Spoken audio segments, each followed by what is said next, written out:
जब गोरी पढ़े हो तोहरे से अखिया लड़े हो। अरे करे जा तनी सुनो जान से ज्यादा प्यार करी ले कहे में दिल बड़ा डरे हो। रानी परियन के लागता असल हो। अरे जब से देखनी बारू नजर में बसल हो।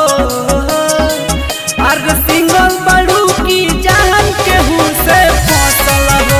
ए हो जब से देखनी बारू नजर में बसल हो। अरे सिंगल बारू की जान केहू से फसल हो।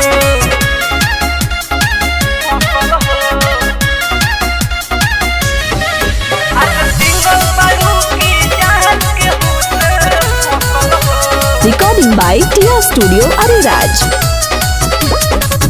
अगर को हमर लागे कमानी तो दिल पर मारे लुखाही। लीला रख बिंदिया उड़वल बनिंदिया बड़ू मचवल तबाही। अरे जान ले बेकार अगर को हमर लागे कमानी तो दिल में मारे लुखाही।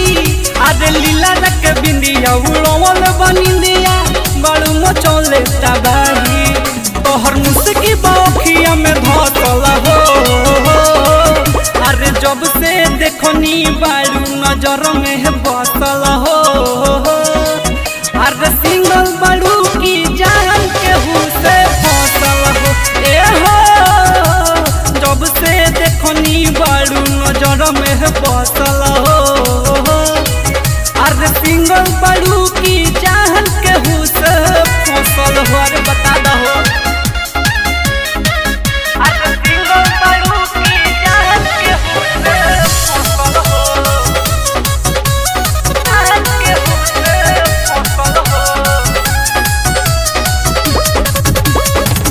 को भी नस्ल पंकज के तू सट न देवे लुपजरा।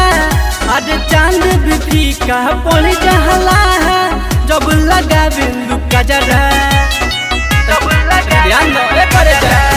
अरे ऐसी को भी नस्ल न हो सद के तू सट न देवे लुपजरा। अरे चांद भी फीका पड़ जहला जब लगावे लुकजरा। कहे सावन सरफराज बालू रसल हो। अरे जब से देखनी बारू नजर में बसल हो। अरे सिंगल बालू